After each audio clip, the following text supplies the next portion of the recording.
रात को सोते समय कई बार कई लोगों ने ऐसा महसूस किया है कि कोई उनके गले के ऊपर हाथ रख के उनको मारने की कोशिश करता है, उनकी सांस नहीं आती है और भी बहुत सारी चीजें कुछ ही सेकंड्स के दायरे में होती हैं। और ये बहुत से लोगों ने एक्सपीरियंस किया है और आज की कहानी भी इसी के ऊपर है। कैसे हैं दोस्तों आप सब? आई होप आप सब अपने घरों में बहुत ही सुरक्षित और सेफली रह रहे होंगे और ऐसा ही रहने चाहिए। मेरा नाम है आर्यन एंड आप देख रहे हैं एब्सोल्यूट हॉरर।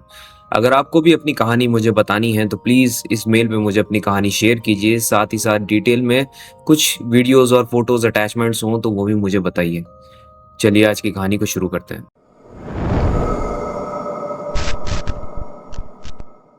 ये कहानी हमें भेजी है अनुष्का ने, जिनका मैं रियल नाम यहाँ पे नहीं बता सकता क्योंकि उन्होंने साफ मना कर दिया है अपनी आइडेंटिटी रिवील करने से। अनुष्का एक हरियाणा के छोटे से शहर झज्जर से बिलोंग करती हैं। वहाँ पे एक गांव है जहाँ आज से कुछ साल पहले वो अपनी दादी के साथ समर वेकेशन के टाइम पे गई हुई थी। अनुष्का के गाँव में बहुत से लोगों ने किया हुआ है और वहाँ पे भूत पिशाच प्रेत आत्मा इन सब चीजों की बातें बहुत ही कॉमनली की जाती हैं क्योंकि काफी सारे लोगों ने वहाँ पे ये सब चीजें खुद एक्सपीरियंस की हुई हैं। अनुष्का ने ना तो इन सब बातों को कभी अपनी जिंदगी में पहले कभी एक्सपीरियंस किया था और ना ही वो तब तक उन सारी बातों पे विश्वास किया करती थी, लेकिन इस बार के गांव की विजिट के बाद अनुष्का का जो एक्सपीरियंस था और अनुष्का की जो वे ऑफ थिंकिंग थी वो काफी ज्यादा हद तक बदल चुकी थी। अपनी दादी जी के साथ गांव में आने के बाद पहला दिन था अनुष्का का बहुत ही ज्यादा अच्छा रहा। वहां पे गांव के छोटे छोटे बच्चे थे जो कि बाहर खेला करते थे। अनुष्का भी उनके साथ खेलने लगी क्योंकि अनुष्का उस टाइम खुद स्कूल में थी और अपनी समर वेकेशंस की वजह से ही अपने गाँव पे आई थी। जैसे पहले होता था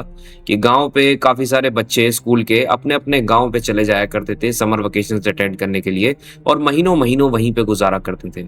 सेम अनुष्का की भी वही कहानी थी। पूरे दिन बच्चों के साथ खेलने के बाद अनुष्का बहुत ही ज्यादा थक गई थी और ऐसे ही करते करते शाम हो गई और रात को खाना खाने के बाद अनुष्का जल्दी घर में सोने चली गई। अनुष्का के गांव के घर का किचन जो था वो बिल्कुल आंगन में ही था और उसी के सामने अनुष्का का कमरा था। जैसे एक बारामदा होता था गाँव में और वहीं पे किचन होता था, तो उसी के सामने पूरे अब बारामदे के चारों तरफ एंट्रेंस भी बने रहते थे कमरों के।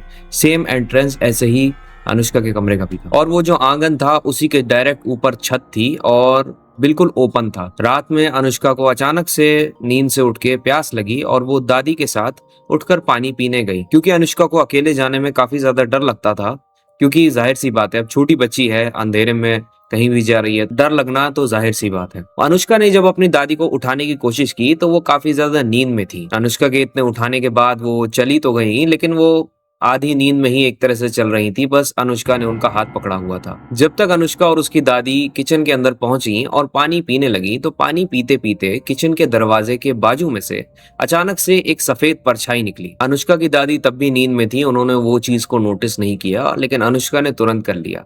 लेकिन उसे भी ये लगा कि शायद मैं नींद में हूं तो हो सकता है कि मेरा सिर्फ वहम हो, चलो मैं वापस सोने जाती हूँ। अनुष्का उस सफेद परछाई को इग्नोर करके पानी पी के वापस अपने रूम में चली गई और दादी अपने रूम में चली गई सोने। अब बच्चे के जिंदगी में क्या ही रूटीन होता है सिवाय दूसरे बच्चों के साथ खेलने के। तो अनुष्का अपने वही गाँव के दोस्तों के साथ खेलने लगी और उसके बाद पूरा दिन ऐसे ही निकल गया। रात के टाइम पे फिर से सोने का जब समय आया तो इस रात पे जो अनुष्का के साथ हुआ वो उसके लिए जिंदगी भर का एक्सपीरियंस हो गया क्योंकि उस दिन के बाद से वो कभी ढंग से चैन की नींद नहीं सो पाई और बहुत ही डरने लगी। इस रात फिर से अनुष्का की आंख 2 से 2:30 बजे के बीच में खुली क्योंकि उसे वॉशरूम जाना था। लेकिन जैसे ही अनुष्का की आंख खुली, उसकी आंख तो खुली लेकिन उसका शरीर हिलने को राजी नहीं था। जो गांव की खाट पर पहले बच्चे सोया करते थे, अनुष्का उसी पर सो रही थी और उसका बॉडी उसी खाट पर लेटे लेटे अकड़ने लगा। अनुष्का ये स्लीप पैरालिसिस के टर्म के बारे में जानती थी क्योंकि स्कूल में दोस्तों वोस्तों और बच्चों ने इधर उधर की बातों में उसको बताया जरूर था और ये सब जब उसके साथ हो रहा था तो उसे वही सारी स्कूल की पुरानी चीजें अचानक से याद आने लगी और वो और ज्यादा डर गई। लेकिन उसके बावजूद भी जब अनुष्का हिल नहीं पा रही थी तो वो ऐसे ही लेटी रही और उसने सोचा कि हो सकता है मेरी आंख भले ही खुल गई है लेकिन ऐसे ही हो सकता है मैं ठीक हो जाऊं और मैं उठ के यहाँ से निकल जाऊं। लेकिन अनुष्का के घर के सामने वाली जो मेन एंट्रेंस थी वहां पर गाड़ी पार्क थी। अनुष्का जब वहां पे ऐसे ही लेटी हुई फंसी हुई थी तो थोड़ी सी देर में उसे कुछ हलचल सुनाई दी और अचानक से उसे लगा कि उसकी गाड़ी के ऊपर कुछ बहुत तेजी से गिरा, जबकि गाड़ी जो थी वो घर के अंदर पार्क थी और गाड़ी के जस्ट ऊपर छत थी तो कुछ कोई गिरने का सवाल ही नहीं उठ सकता। अनुष्का को लगा कि जब अब इतना भारी गिर ही चुका है तो ये सारी आवाज सुन के मेरी दादी तो जरूर उठ जाएंगी, क्योंकि उनकी नींद जो थी वो बहुत ही ज्यादा सेंसिटिव किस्म की नींद थी। कुछ लोगों की होती है कि उन्हें जरा सा भी हल्का सा भी कुछ आवाज, पिन ड्रॉप साइलेंस नहीं मिलता तो उसके बाद उनकी आंख खुल जाती है और वो फ्रस्ट्रेट होने लगते हैं। लेकिन उस रात इतनी बुरी तरीके से गाड़ी के ऊपर कुछ गिरने की आवाज आई, लेकिन दादी फिर भी नहीं उठी। ये चीज बहुत ही ज्यादा स्ट्रेंज और अजीब हुई थी। तो हिम्मत करके अनुष्का ने जैसे ही कार की छत के ऊपर नजर घुमाई, देखते हुए कि कौन है और क्या गिरा है उसके ऊपर, अनुष्का के होश उड़ गए। एक रेड कलर की साड़ी पहने हुए औरत थी जिसका शरीर पूरी तरह से जला हुआ था और उसके हाथ में एक छोटा बच्चा था, वो भी जला हुआ था। बहुत बुरी तरीके से अनुष्का अंदर से सहम गई, लेकिन जैसे ही वो हिलने डुलने की कोशिश करती तो उसका शरीर ऑलरेडी स्लीप पैरालिसिस की चपेट में था, तो वो कुछ चाहकर भी नहीं कर सकती थी। अनुष्का ने जबरदस्ती अपनी आंख बंद करने की कोशिश की, क्योंकि जो मंजर उस टाइम उसे जो दिखाई दे रहा था वो खुली आंख से तो देखने लायक बिल्कुल भी नहीं था।